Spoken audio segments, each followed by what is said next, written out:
জীবনীতে এই নবীর হিস্টোরিতে একটা ভুল পাওয়া যায় না, একটা অন্যায় পাওয়া যায় না, একটা গুনাহ বলে জিনিস পাওয়া যায় না।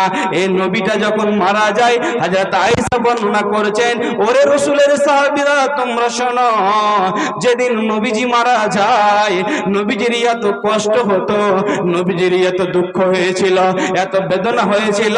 হযরত আয়েশা বলছে আমি এরকম দুঃখ বেদনা জীবনে কারো মনে হয় দেখিনি। ভাই আমার, যে লোকটার গুনাহ নাই, যে লোকটার অন্যায় অকর্ম নাই, সে লোকটি যেদিন এই দুনিয়ার মায়া, এই দুনিয়ার মহব্বত ত্যাগ করছে, সে আয়েশা রাদিয়াল্লাহু তাআলা আনহা বর্ণনা দিচ্ছেন যে আল্লাহর নবী যখন শ্বাসটা বের হচ্ছে, আল্লাহর নবীর যখন শ্বাসটা বের হচ্ছে, তখন আয়েশা বলছে ওরে রাসূলের সাহাবীরা তোমরা শোনো, ওই টাইমের ঘটনাটা আমি তোমাদেরকে বর্ণনা করছি। ভাইয়েরা আমার, আয়েশা বলছে, আয়েশা রাদিয়াল্লাহু তাআলা আনহা বর্ণনা করেন, উনি বলছেন যখন নবীজি মারা যায়, যখন নবীজি মারা যাবে, এই মতো অবস্থায় আমার বুক এবং জাঙ্গের মধ্যখানে নবীজির মাথা আছে, নবীজির সারটা আছে, নবীজির মাথাটা ওই জায়গায় রেখে আছে। এই মতো অবস্থায় নবীজির কপালটা পাসিনায় পাসিনা হয়ে যায়, নবীজির মাথা দিয়ে নবীজির মুখমণ্ডলটা এতটা মতের কষ্ট, এতটা মতের যন্ত্রণা, এতটা মতের ব্যাধি। ভাইরা আমার, হযরত আয়েশা বলছে নবীজির ওই টাইমটাতে, নবীজির ওই সময়টাতে আমার বুক এবং জাঙ্গের মধ্যখানে মাথা দিয়ে আছে। এমতো অবস্থাতে আল্লাহর নবীর মুখমণ্ডল থেকে, আল্লাহর নবীর ফেস থেকে, আল্লাহর নবীর চেহারা থেকে কলকল করে পাসিনা বয়ে যায়। এমতো অবস্থায় আল্লাহর নবীর সামনে একটা পিওলা রাখা ছিল, একটা বালতি রাখা ছিল, বা একটা গিলাস রাখা ছিল। ভাইরা আমার, আল্লাহর নবী ওই গিলাসটার ভিতরে হাতটা ঢুকাচ্ছে আর তার মুখের চেহারার ভিতরে, তার মুখমণ্ডলের ভিতরে ফেসটাকে ঘোরাচ্ছে। কেন ঘোরাচ্ছে? যেন একটু আমি শান্তি পেয়ে যাই, যেন একটু আমি শান্তি পেয়ে যাই। ভাইয়েরা আমার, আয়েশা বলছে ও রাসূলের সাহাবীরা তোমার জীবনটা মিলাও, ও রাসূলের সাহাবীরা, ও রাসূলের উম্মতেরা তোমরা তোমাদের জীবনটা মিলিয়ে নাও। যার জীবনে গুনাহ নাই, যার জীবনে ভুল নাই, যার জীবনে অন্যায় নাই, ওই নবীটা যখন মারা যাবে ওই অবস্থাতে আমার জাঙ্গে মাথা দেয়া আছে, তার পাসিনা বয়ে চলছে, তার পাসিনায় পাসিনা হয়ে যায়। সে পানি দিয়ে তার মাথাটাকে, তার মুখটাকে ঠান্ডা করার ব্যবস্থা করছে। ওরে রাসূলের সাহাবীরা তোমরা শোনো, তুমি এতগুলি অন্যায়, এতগুলি ভুল, এতগুলি ত্রুটি করার পরে কিরকম করে বসে থাকতে পারো? কিরকম করে তুমি বলতে পারো আমায় যা হবে তা দেখা যাবে?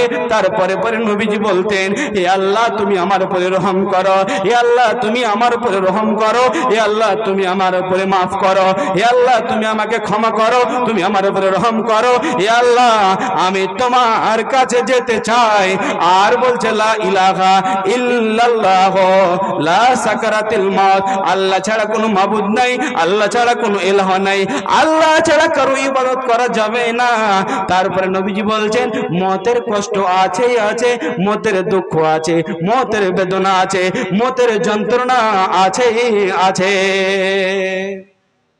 ভাই আমার, মত আপনারা কে কাউকে নিজের পার্শ্বে থেকে মরতে দেখেছেন? ভাই আমার, অনেক লোক ভয় দেখেছেন।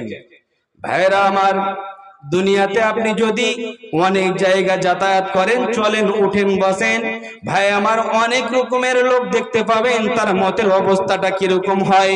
ভাইয়েরা আমার, কে মরার সময় একদিকে চেয়ে থাকে, কে মরার সময় পানি পান করার জন্য তৃষ্ণায় হয়ে যায়, কে মরার সময় তার হাত পা গুলো ছোটাছুটি করে, কে মরার সময় ভাইয়েরা আমার কত লীলা খেলা হয়। আল্লাহ তাবারাক ওয়া তাআলা বলছে ওয়ান নাজিয়াত গারকা, তোমার যেদিন আত্মাখানা বের করা হবে, তোমার দেহ থেকে, তোমার বডি থেকে যে আত্মাখানা বের করা হবে, তোমার আত্মাকে ডুবুরির মতো সমুদ্রের ভিতরে যারা ডুব দিয়ে দিয়ে স্বর্ণগুলি বের করে নিয়ে আসে, আল্লাহ তাবারাক ওয়া তাআলা বলছে ওরে আমার বান্দারা, তুমি দুনিয়াতে যদি ভালো না হয়ে যাও, তুমি দুনিয়াতে যদি নামাজি না হও, তুমি দুনিয়াতে যদি আল্লাহ ওয়ালা না হয়ে যাও, তবে তোমার দেহ থেকে আত্মাখানা ওই ডুবুরিরা যেরকম সমুদ্রের ভিতর থেকে ডুব দিয়ে দিয়ে বার করে, তোমার ভিতর থেকে দেহর ভিতর থেকে আত্মাখানা যেদিন বার হবে সেদিন ফারিস্তারা এদিক ধরবে ওদিক ধরবে, তোমার খাড়াই মাথায় ধরবে, খাড়াই পেট ধরবে, খাড়াই হাত পা ধরবে, তোমার টিপবে আর বের করবে, আর তুমি এই কষ্ট সহ্য করতে পারবে না, পারবে না। মৃত্যুর কষ্ট এত খাতারনাক, এত কঠিন।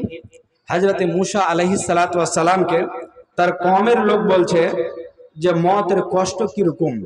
ভাই আমার এই ঘটনাটি একটি কিতাব আছে বৈজ্ঞানিক মুহাম্মদ সাল্লাল্লাহু আলাইহি সাল্লাম, 5 খণ্ডের কিতাব। এই 1 খণ্ডের ভিতরে লিখছে যে নবী মূসাকে তার সম্প্রদায়ের লোকেরা জিজ্ঞেস করছে, ইয়া নবী আল্লাহ, তুমি তো আল্লাহর নবী, তুমি তো আমাদেরকে নবী বলো, তুমি তো অনেক কিছু কথা আমাদের সামনে বলো, আমরা তোমার কথাগুলি শুনি, তবে নবী মূসা রে তুমি বলো মওতের কষ্ট কিরকম, মওতের কষ্ট হয় কিরকম।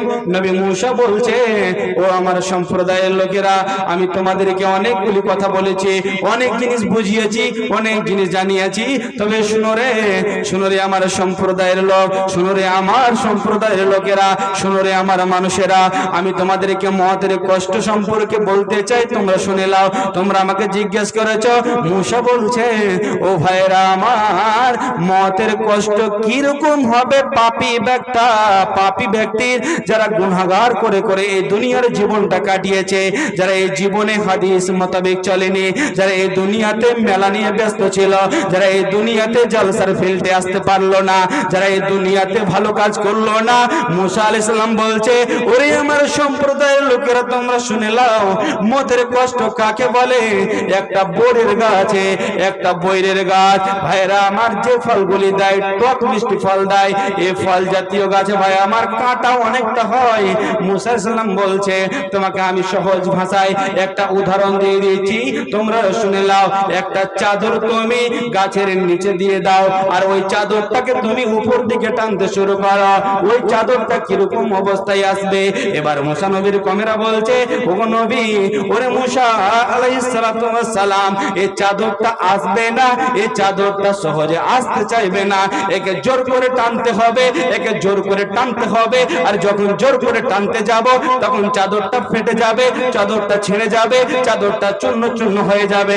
নবী মূসা বলছে, ও আমার সম্প্রদায়ের লোকেরা, তোমরা শুনে নাও, তোমাদেরকে জেনে রাখা ভালো হবে, মওতের কষ্ট ওই রকম, যে লোকটা মরতে বসেছে, যে লোকটা মরতে চলেছে, যে লোকটার শেষ অবস্থা হতে চলেছে, এখন মরে যাবে মনে হয়, আর বেশি দিন বাঁচবে না, বেশি দিন কোন সময় নাই। তবে শুনে নাও, ওই লোকটা যদি খারাপ হয়, ওই লোকটা যদি জালেম হয়, ওই লোকটা যদি কাফের হয়, ওই লোকটা যদি বেঈমান হয়, ওই লোকটা যদি নামাজ না পড়ে থাকে, ওই লোকটা যদি গরিবের উপরে সহানুভূতি না দেখায়, ওই লোকটা যদি ফকির মিসকিনকে ভালো ব্যবহার না করে থাকে, ওই লোকটার ভালো আমল যদি না থাকে, নবী মূসা বলছে, যেরকম একটা চাদর উপর দিকে যাবে, ছিঁড়তে ছিঁড়তে যাবে, ফাটতে ফাটতে যাবে, ওই লোকটার রূহটা বের হবে, ফাটতে ফাটতে বের হবে, ফাটতে ফাটতে বের হবে, মানে এতটা কষ্ট হবে, এতটা ব্যথা হবে, এতটা বেদনা হবে, তার সারা শরীর ছটফট ছটফট করতে থাকবে। এর নাম হলো মওতের কষ্ট। ভাই আমার, মওতের কষ্ট খুব খতরনাক কষ্ট। ভাই আমার, মওতের কষ্ট খুব গভীরতা কষ্ট। ভাইরা আমার, এই মওতের কষ্ট হযরতে মূসা আলাইহিস সালাতু ওয়াস সালাম তার সম্প্রদায়ের লোককে জানাচ্ছে, তার সম্প্রদায়ের লোককে বলছে, ওরে আমার সম্প্রদায়ের লোকেরা, মওতের কষ্ট এইরকম কষ্ট, এরকম কষ্ট সেই অনুভব করবে, সেই বুঝবে যে ব্যক্তিটি মরতে বসেছে, যে ব্যক্তিটি এখন মারা অবস্থায়, এখন তার অবস্থার আখরি টাইম, শেষ টাইম, তখন ওই লোকটার অবস্থা ওইরকম হবে।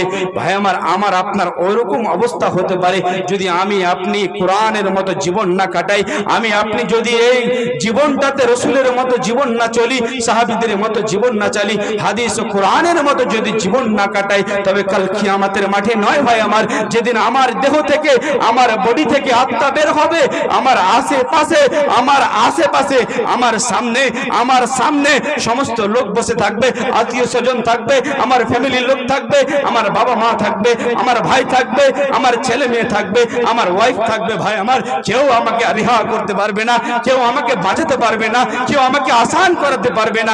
এর নাম হলো মহা কষ্ট। ও